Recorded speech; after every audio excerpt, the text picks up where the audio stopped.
Okay, सो ये जो video है ये सॉफ्ट स्किल BAS 105 205 AQ के सिलेबस में जो है उसके रिगार्डिंग है। तो MIT में CT1 हो रहा है, उसमें ये यूनिट आएगा, यूनिट नंबर 2। तो चलिए सब कुछ एक्सप्लेन करते हैं। आपका फर्स्ट जो इम्पोर्टेंट क्वेश्चन है वो है एक्टिव लिसनिंग क्या है ना। लिसनिंग तो आपको सबको पता है कि ना कोई चीज़ सुनना, बट देन एक्टिव लिसनिंग क्या है। देखिए यहाँ पे लिखा हुआ है active listening. Active listening is a communication technique that involves fully concentrating on and engaging with the speaker to understand their message, एक नंबर, and demonstrate attentiveness। तो मतलब दो चीज़ें होनी चाहिए। पहला, सामने वाले की जो कन्वर्सेशन में आप बहुत ही इंटरेस्टेड होने चाहिए ना, आप जो है उसकी बातें सुन रहे हैं, समझ रहे हैं, ताकि आप उसका उत्तर भी दे पाए। ये है आपका एक्टिव लिसनिंग। इसी को लेके आगे भी कुछ चीज़ें लिखा हुआ है, आप वो पढ़ सकते हैं, आप वो अपने आंसर में जो है लिख सकते हैं। बट मेन जो आइडिया है वो ये है कि सामने वाले की बातें ऐसे नहीं कि एक कान से सुनना एक कान से निकाल देना, रियली सुनना, ताकि उसकी बातें आपको समझ भी आए, आप उसका मतलब भी निकाल पाए और आप उससे जो है उत्तर भी दे पाए, है ना। जो भी आपके मन में जो उसके बातें सुन के जो भी रिएक्शंस हुए, आप उनके बारे में सोच समझ के उसको जो है एक आंसर दे पाए। अब आते हैं की एलिमेंट्स ऑफ एक्टिव लिसनिंग। क्या क्या होता है। पहला, पेइंग अटेंशन, है ना, कि सामने वाले को जो है अटेंशन देना, एक तरह से उसकी बातें सुनना, है ना, वो मोमेंट में यहाँ वहाँ ना भटकना। सेकंड इज़ शोइंग इंटरेस्ट, है ना, आपको उसको उसके टॉपिक पे जो वो बोल रहा है उसमें इंटरेस्ट होना चाहिए। ऐसा नहीं कि वो बोल रहा है और आपका ध्यान कहीं और ही है, आप इंटरेस्ट नहीं दे रहे हैं वहाँ पे। तो आपको उसके टॉपिक के ऊपर जो भी वो बोल रहा है उसके ऊपर इंटरेस्ट देना है। Third is paraphrasing. ये क्या होता है, ये है दोबारा स्टेट करना, है ना, रीसमराइज करना, रीस्टेटिंग और summarising the speaker's message in your own words to confirm understanding and show that you are actively processing the information. इसका मतलब ये है कि सामने वाले ने कुछ जो बोला है उसको एक बार रीरिपीट करना, ताकि सामने वाले को समझ में आए कि आपको समझ में आ गया है ना।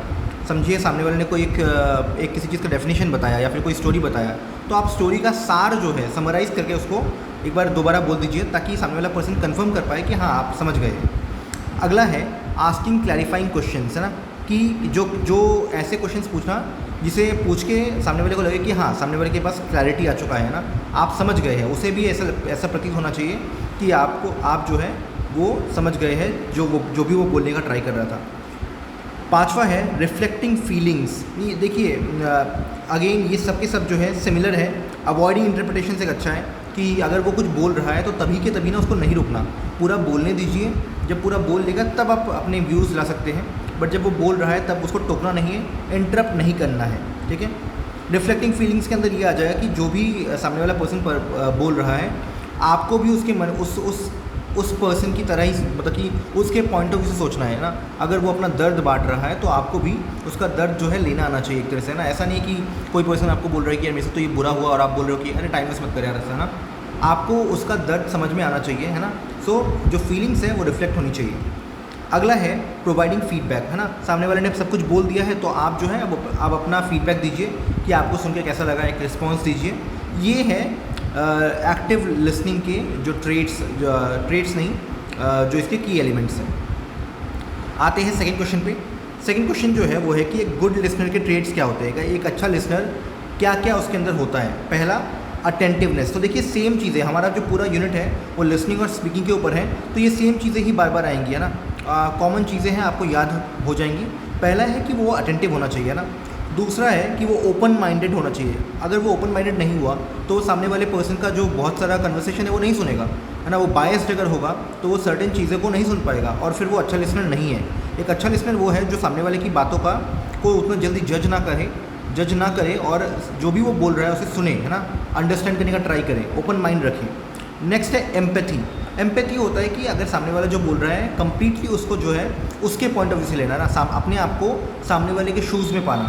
तो अगर वो दुख में है, दर्द में है, तो आपको भी जो है वो दुख दर्द फील करना आना चाहिए, ना कि उसको ये बोल देना चाहिए कि क्या फालतू का बकवास कर रहे हैं। नहीं, सामने वाले का दुखियारा सुनिए सामने वाले का, तभी आप एक अच्छे लिसनर बन पाएंगे।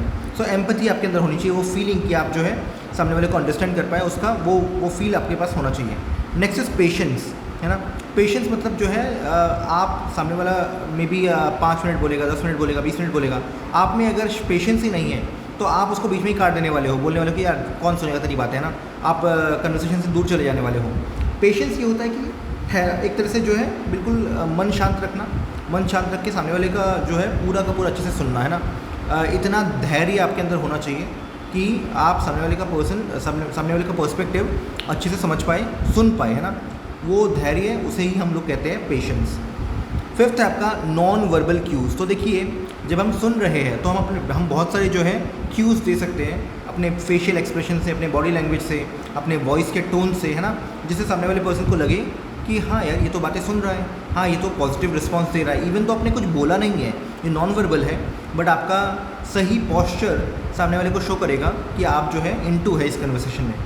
नेक्स्ट है रिफ्लेक्टिंग लिसनिंग, ये हम पहले भी कर चुके हैं, अभी ऊपर ही। आस्किंग क्वेश्चंस, उससे क्वेश्चंस पूछना, स्पेशली अगर वो टॉपिक के बारे में हो।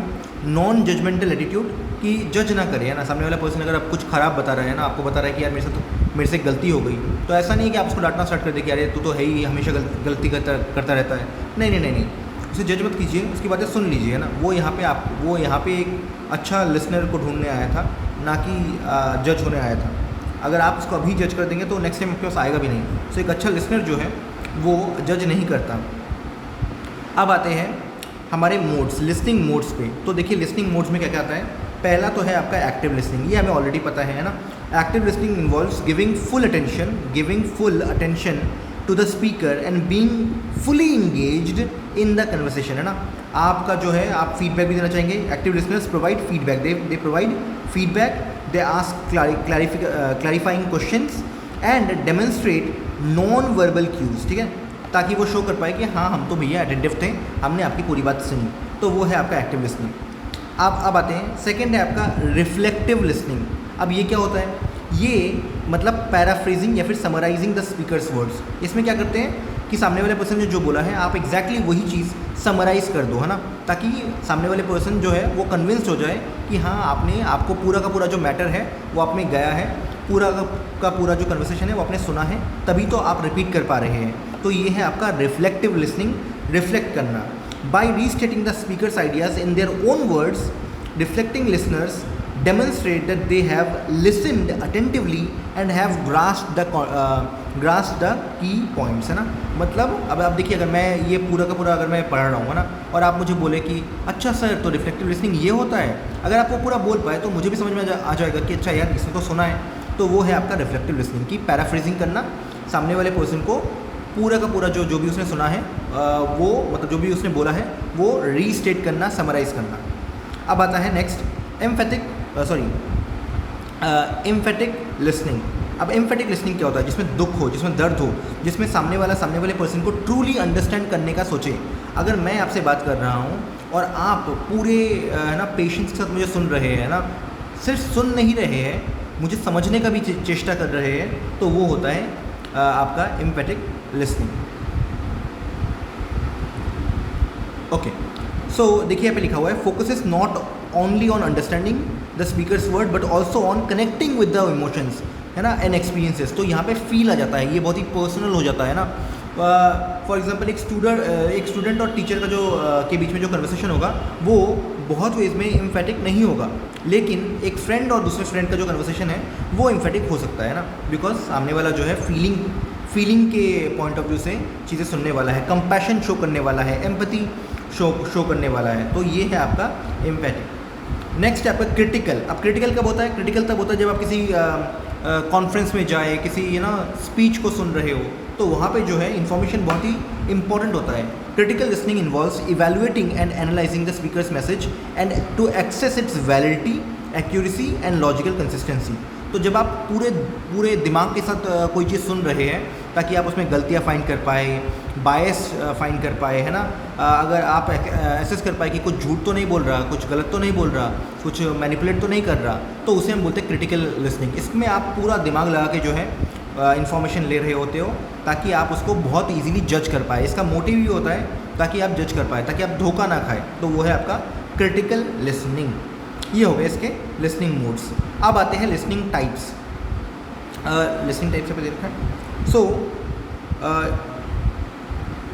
लिसनिंग के टाइप्स तो यही होना चाहिए था, एनीवे छोड़िए। सो नेक्स्ट है आपका listening and note taking. By the way अगर लिसनिंग टाइप्स आया तो भी उसमें आप एक्टिव लिसनिंग वगैरह एक्चुअली वो आएगा नीचे, है ना, सो हम तब कर लेंगे। अभी हमारा है लिसनिंग एंड नोट टेकिंग।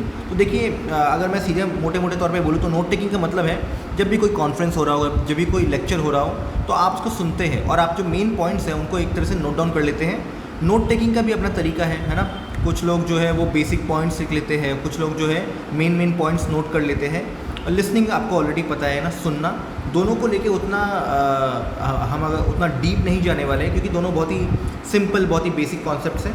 अब यहाँ पे देखिए कुछ की पॉइंट्स हैं about listening and note taking. पहला क्या है, एक्टिव लिसनिंग, ये हम लोग ऑलरेडी कर चुके हैं। Second is selective note taking, है ना। इसका मतलब क्या है, सिर्फ वही चीज़ नोट डाउन करना जो कि मेन आइडिया है ना, मेन आइडियाज़, की concepts, supporting evidence and any other significant details, ये नोट डाउन करना है आपका सिलेक्टिव नोट टेकिंग। इसके अलावा एक है एब्रीविएशंस एंड सिंबल्स, कि जो सिंबल्स है सिर्फ वो नोट डाउन करना, या फिर जो एब्रीविएशंस हैं, क्योंकि छोटे छोटे वर्ड्स में आप जो है अपना पूरा का पूरा कंटेंट जो है कर सकते हैं। और फिर है आपका स्ट्रक्चर्ड नोट टेकिंग, इसके अंदर सब कुछ नोट करना है ना।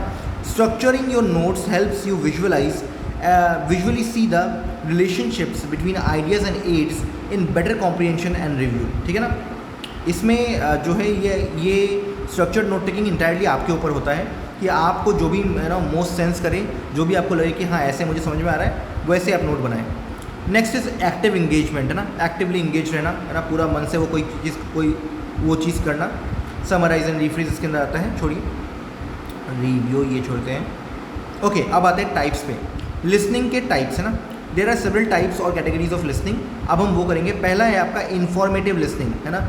इन्फॉर्मेटिव लिसनिंग में क्या होता है, it focus on gaining new knowledge, आप नया नॉलेज, फैक्ट्स या फिर इन्फॉर्मेशन के बारे में जानते हैं, ये है आपका इन्फॉर्मेटिव लिसनिंग। ऑब्वियस सी बात है, नाम से ही पता चल रहा है कि ये आपको इन्फॉर्मेशन देता है ना।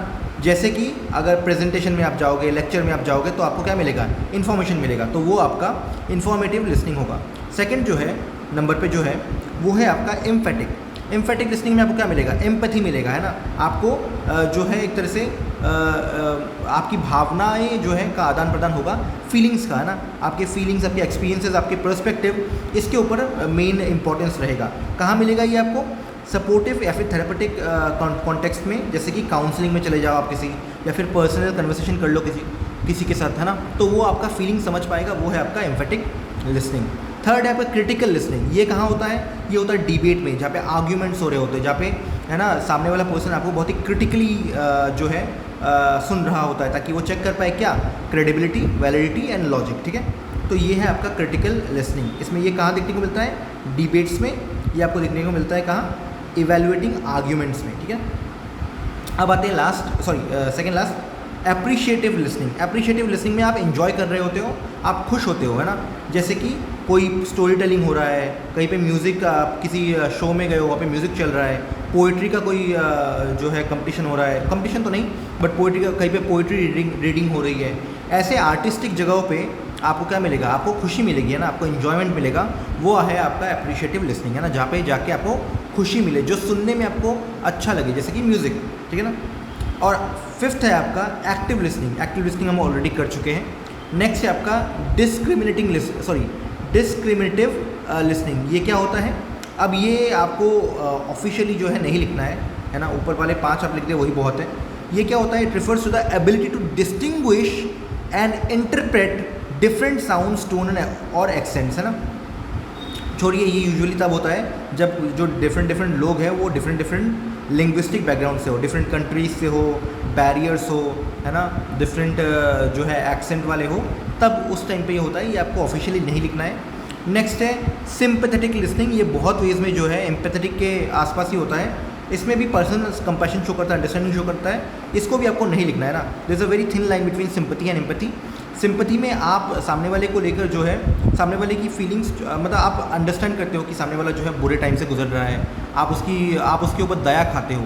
लेकिन एम्पैथी में आप एग्जैक्टली वो पेन फील कर पा रहे होते हो जो कि सामने वाला फील कर पा रहा है। सो अ सिंपैथेटिक पर्सन में से will be kind to you but he won't share your suffering, है ना, या फिर pain, compare to a person who is very empathic. वो जो है वो आपका दुख दर्द में बिल्कुल साथ रोएगा एक तरह से। तो दोनों में डिफरेंस है, बट दोनों को ये 7वां पॉइंट आपको लिखने की ज़रूरत नहीं है। आप ऊपर वाले 5 पॉइंट ही लिख सकते हैं। नेक्स्ट आता है आपका टेड टॉक, है ना। नाउ टेड टॉक क्या होता है, ये बेसिकली देखिए when listening to TED talk, ये टेड टॉक जो ऑडियो है, आपने यूट्यूब पे जो है बहुत सारे टेड टॉक्स देखे होंगे। वहाँ पे क्या होता है कि एक पर्टिकुलर पर्सन आता है, वो स्टेज पे आता है और वो एक पर्टिकुलर टॉपिक के ऊपर उसका एक्सपर्टाइज होता है, वो उसके ऊपर बोलना स्टार्ट करता है। सो कैसे वो इंफॉर्मेशन जो है आप ग्रास्प करते हैं, कैसे वो इंफॉर्मेशन आप लेते हैं, है ना, कैसे आप उससे सीखते हैं, यही है मेनली टेड टॉक का कॉन्सेप्ट, ठीक है ना। तो यहाँ पे कुछ चीज़ें दे रखी है, for example read through the script before and, कि आपको जो स्क्रिप्ट दिया जाए, है ना, वो आप पहले से एक बार पढ़ लीजिए ताकि आपको थोड़ा बहुत जो है फेमिलियरिटी आ जाए। Familiarise yourself with the TED talk script before listening to the audio, है ना। This pre reading will give you an overview of the context, और आप जो है बेटर समझ पाएंगे, बेटर एंटिसिपेट कर पाएंगे कि जो स्पीकर अभी आने वाला है, बोलने वाला है, वो क्या बोलेगा, है ना। Next is listen actively while reading, कि अच्छे से सुनिए, है ना, एक्टिव लिसनिंग प्रैक्टिस कीजिए। यही ऐसी कुछ चीज़ें हैं, ये उतना इंपॉर्टेंट टॉपिक नहीं है। इसमें जो चीज़ें दे रखी है आपको, मैं ऐसे ही प्रोनाउंस कर देता हूँ। सो एक है listen actively and while reading, highlight और एनोटेट इंपॉर्टेंट पॉइंट्स। नेक्स्ट है pause and replay as needed, क्योंकि बार बार वो रिकॉर्डेड है तो आप बार बार जो है पॉज एंड रिप्ले कर सकते हैं। Visualise and imagine, pay attention to non verbal cues, for example body language, for example, है ना, eye contact, reflect and synthesise, और इतना ही है। अब आते हैं अपना अगला जो मेन टॉपिक है, वो है आपका प्रोनाउंसिएशन। ये डेफिनेटली बहुत ही इंपॉर्टेंट क्वेश्चन है। प्रोनाउंसिएशन क्या होता है, the way you pronounce something, the way you pronounce a word और अ फ्रेज और a sentence of a particular language, तो refers to the way words are spoken और pronounced in a particular language. अब इसके अंदर ढेर सारी चीज़ें आती है, फॉर एग्जांपल इसके अंदर स्ट्रेस पैटर्न आता है, इसके अंदर इंटोनेशन आता है, इसके अंदर रिदम आता है, ठीक है ना। तो ये सब के ऊपर भी आपको थोड़ा थोड़ा लिखना आना चाहिए। पहला साउंड्स, हर लैंग्वेज का अपना अपना साउंड होता है, अपना अपना फोनीम होता है, ठीक है ना। तो ये आपको जो है एक तरह से अपने अपने वावल्स होते हैं, कॉन्सोनेंट्स होते हैं। Give me a moment.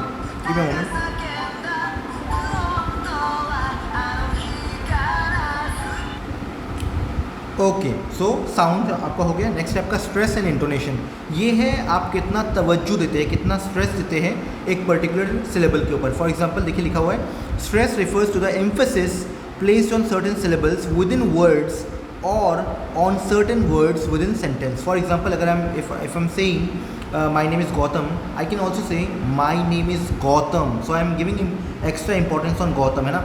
What I am trying to say is, for example किसी ने मे बी मेरा जो नाम है वो गलत ले लिया होगा, मे बी किसी ने बोला होगा अच्छा your name is Gautam, Gaurav, तो आई कैन से कि no my name is Gautam, so I am giving extra importance, extra stress on Gautam to convey कि इसका तवज्जो है, इस पर्टिकुलर वर्ड का ज़्यादा तवज्जो है अभी के लिए, है ना।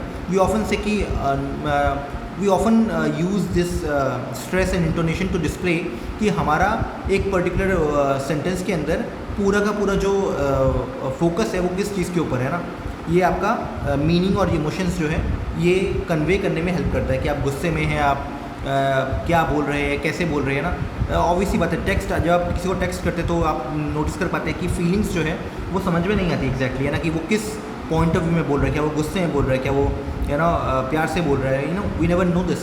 बट अगर हम उसका जो है ऑडियो सुनेंगे तो विल बी मोर क्लियर कि उसका जो टोन क्या है, स्ट्रेस एंड इंटोनेशन जो है वो क्या कहता है। अगला देखिए, वर्ड एंड सेंटेंस स्ट्रेस पढ़ लीजिए, वही एग्जैक्टली वैसा ही है। Next is linking and connected speech. इसके अलावा है आपका pronunciation resources, for example dictionaries etcetera etcetera, ये सब आप दे सकते हैं। मिमिकिंग करना या फिर रिपीट करना कोई पर्टिकुलर चीज़, ये भी एक चीज़ है। बट मेन जो है वो आपका ऊपर ही है, मेन जो है वो आपका इंटोनेशन है, वो आपका स्ट्रेस है, वो आपका यहाँ पे एक और था, व्हाट इज दिस, रिदम है। इसके अलावा आपको प्रोनाउंसिएशन में कुछ और लिखने की ज़रूरत नहीं है, ये इतने में ही क्लियर है। अब आते हैं हम हमारे आई गेस ये आखिरी टॉपिक है, हाँ, सो स्पीकिंग स्टाइल। अब स्पीकिंग स्टाइल में क्या आता है, ओके सॉरी, इसके बाद एक और है। सो अगला है आपका स्पीकिंग स्टाइल। क्या क्या आता है इसके अंदर, it encompasses various aspects of speech such as formality, confidence, clarity, engagement, ठीक है ना। कुछ स्पीकिंग स्टाइल्स दे रखे हैं। पहला है फॉर्मल। फॉर्मल मतलब जो आप ऑफिस में यूज़ करते हैं, जो आप ऑफिशियल चीज़ों के लिए, फॉर एग्जांपल कोई फॉर्मल प्रेजेंटेशन है, कोई एकेडमिक लेक्चर है, कोई ऑफिशियल स्पीच है, इसके अंदर जो आपका लैंग्वेज होगा वो फॉर्मल होगा, है ना। आपका जो स्पीकिंग स्टाइल होगा वो आपका फॉर्मल होगा। Second is informal. ये आप दोस्तों में, है ना, जब आप कैजुअली होते हैं, फैमिली फ्रेंड मेम्बर के साथ होते हैं या फिर फ्रेंड्स के साथ होते हैं, तो जो आपका स्टाइल होता है वो आपका इनफॉर्मल स्पीकिंग स्टाइल है। नेक्स्ट इज़ प्रोफेशनल, ये है वर्क प्लेस पे, है ना, इससे पहले वाला नहीं, ये है वर्क प्लेस पे जहाँ पे आपके कलीग्स हैं, जहाँ पे आप नेगोशिएट करने वाले हैं, जहाँ पे आप मीटिंग्स के अंदर हैं, उन सब जगहों पे बिजनेस प्रेजेंटेशंस में है, तो वहाँ पे आपका जो स्पीकिंग स्टाइल है वो प्रोफेशनल होना चाहिए। नेक्स्ट इज़ परसुएसिव, जब आप कोई चीज़ बेच रहे हैं, कोई चीज़ जो है किसी को मोटिवेट कर रहे हैं, किसी को मैनिपुलेट कर रहे हैं ना, दोनों ही चीज़ आता है, तो उस जगह पे आपका जो टोन होगा, आपका जो स्पीकिंग स्टाइल होगा वो परसुएसिव होगा। आप पटाने का ट्राई कर रहे हो, आप कंपेल करने का ट्राई कर रहे हो, है ना, आप रिटोरिकल डिवाइसेस का यूज़ करते हो, है ना, परसुएसिव टेक्निक्स का यूज़ करते हो। तो और पांचवा है आपका इंगेजिंग में मतलब आप जो ऑडियंस है, मे बी एक है, मे बी मल्टीपल लोग हैं, उनको कैप्टिवेट कर रहे हो, उनका आकर्षण अपनी तरफ खींच रहे हो। फॉर एग्जांपल कब आता है, स्टोरी टेलिंग के टाइम, ह्यूमर के टाइम, है ना, आप बहुत सारे कॉमेडी शोज़ में जाते हो, वहाँ पे इंगेजिंग होता है। छठा है आपका ऑथोरिटेटिव, है ना, जब आप एक अथॉरिटी हो, जब आप एक लीडर हो, तब आपका जो स्टाइल है वो ऑथोरिटेरियन हो जाता है ना, तो ऑथोरिटेटिव आ जाएगा वहाँ पे। फॉर एग्जांपल जो एक्सपर्ट्स होते हैं, जो लीडर्स होते हैं, जो इंडिविजुअल्स जो कि अपने आप को बहुत ही नॉलेजेबल या फिर इन्फ्लुएंशियल दिखाते हैं, उनका जो स्टाइल है वो ऑथोरिटेटिव होगा। सेवेंथ है आपका कन्वर्सेशनल, ये भी फ्रेंडली ही होता है, aims to create a informal and friendly atmosphere.